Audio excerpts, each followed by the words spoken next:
Shalom Bapak Ibu, saudara dikasih Tuhan, selamat pagi. Kembali kita berjumpa dalam GKK Menyapa. Mari sebelum kita baca, kita renungkan firman Tuhan, kita satukan hati, kita berdoa.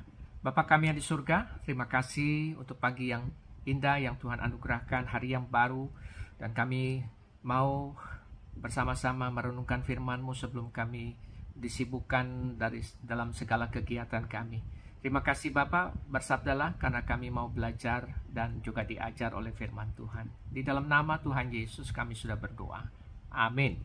Bacaan kita pagi ini terambil dari 1 Samuel pasalnya yang keempat, ayat yang pertama sampai yang ke-22. Namun saya ingin mengajak kita memperhatikan fokus kepada ayatnya yang ketiga, lalu ayat yang ke-10 dan ke-11. 1 Samuel 4, ayat yang ketiga, lalu ayat yang ke-10 dan 11. Demikian firman Tuhan. Ketika orang Israel kembali ke perkemahan, berkatalah tua-tua mereka, "Mengapa Tuhan membuat kita kalah oleh orang Filistin pada hari ini?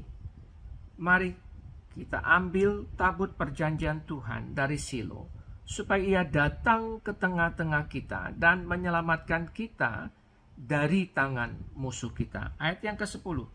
Lalu orang Filistin berperang dan orang Israel dipukul kalah. Masing-masing lari ke kemahnya. Kekalahan itu amat besar dari pihak Israel, gugur 30.000 orang pasukan berjalan kaki. Lagi pula tabut Allah dirampas dan kedua anak Eli, Hofni dan Pinehas tewas. Nah Bapak Ibu saudara yang dikasih Tuhan, bacaan kita pagi hari ini berbicara tentang tabut Tuhan yang adalah simbol kehadiran Tuhan dan yang dipercaya oleh orang Israel dapat menolong mereka menang perang melawan orang Filistin. Namun faktanya apa saudara? Faktanya bahwa mereka justru dua kali dikalahkan orang Filistin. Loh kok bisa?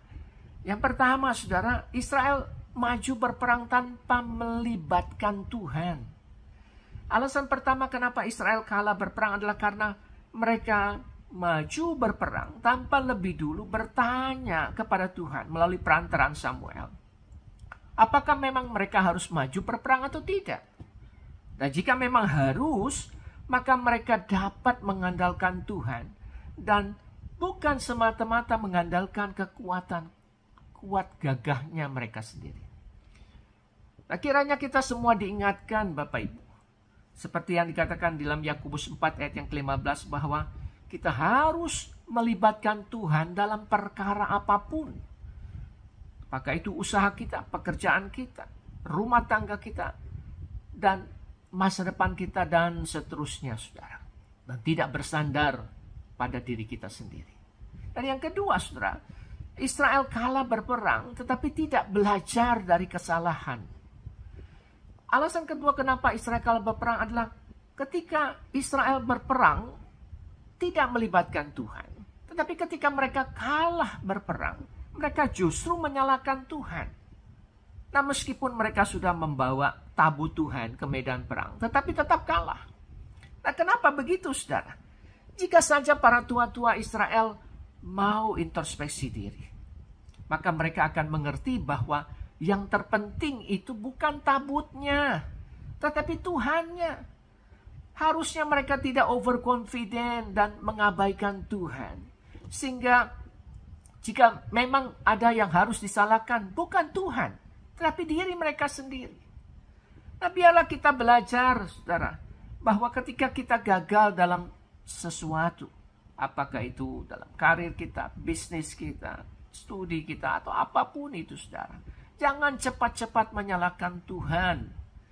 Tetapi mari belajar dari kegagalan itu, introspeksi diri, agar kita boleh memperbaiki diri dan berusaha lebih baik lagi. Sehingga pada akhirnya kita boleh meraih keberhasilan dan memuliakan namanya. Amin. Mari saudara satukan hati, kita berdoa. Bapa di surga, terima kasih untuk firman-Mu yang boleh kami baca renungkan pagi hari ini. Mari ya Tuhan, tolong kami, topang kami untuk menjadi pelaku-pelaku dari firman-Mu dan bukan hanya sebagai pendengar saja. Terima kasih Bapa, berkati seluruh kegiatan yang kami mau jalani hari ini, dalam usaha kami, pekerjaan kami, tugas-tugas di rumah tangga kami dan yang lainnya. Biar Tuhan tetap memimpin dan kami mau tunduk di dalam pimpinan-Mu ya Tuhan. Terima kasih Bapa, inilah doa permohonan kami. Di dalam nama Tuhan Yesus kami sudah berdoa. Amin.